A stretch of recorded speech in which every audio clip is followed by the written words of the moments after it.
I was saying, when I went to University of Miami, and this is 1979, electric bass was not considered an instrument by the jazz educators. That was until Jocko was still this young punk. Sure. At that time.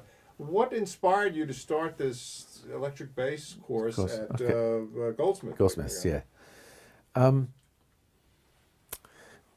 Ever since I started playing bass seriously, which is the session thing, really, 71, I kept asking, because of my science background, I asked questions.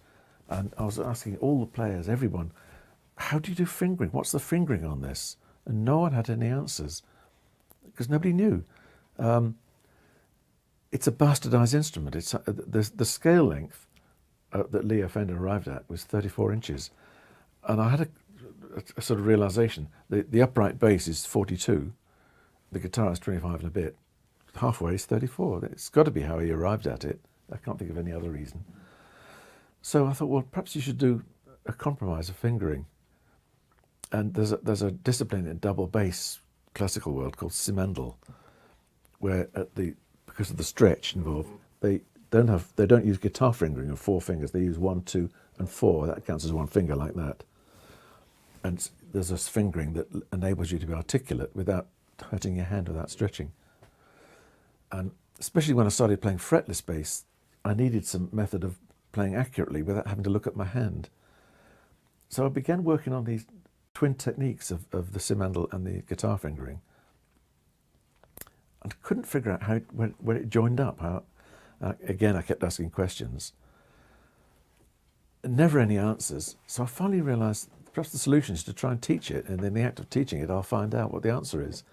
You learn by teaching, don't you? And that's what it was, really. I turned up one Saturday a week for a year and wrote the lesson in the car on the way over. Wow. What was the curricula like? There wasn't one. It was entirely up to me. I invented it. So I was inventing what I wanted to find out, if that makes sense. What were your students like? What were they looking for? What were they? They were every age, every range, every aspiration, from the complete idiot up to someone who'd like to be something. I made a terrible error on day one.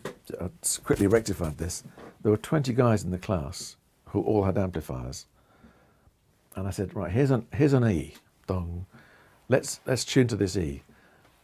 Now, 21 E's going together is the room shook, the windows are falling, So Lancaster bombers were coming in. So we banned amplifiers after that. Did any of your students go on to prominence or anyone? No. Okay. Some went on to play for fun, but okay. No. That's the case, I think, generally. You get very few stars who come out. They do it for their own fun, really. Yeah.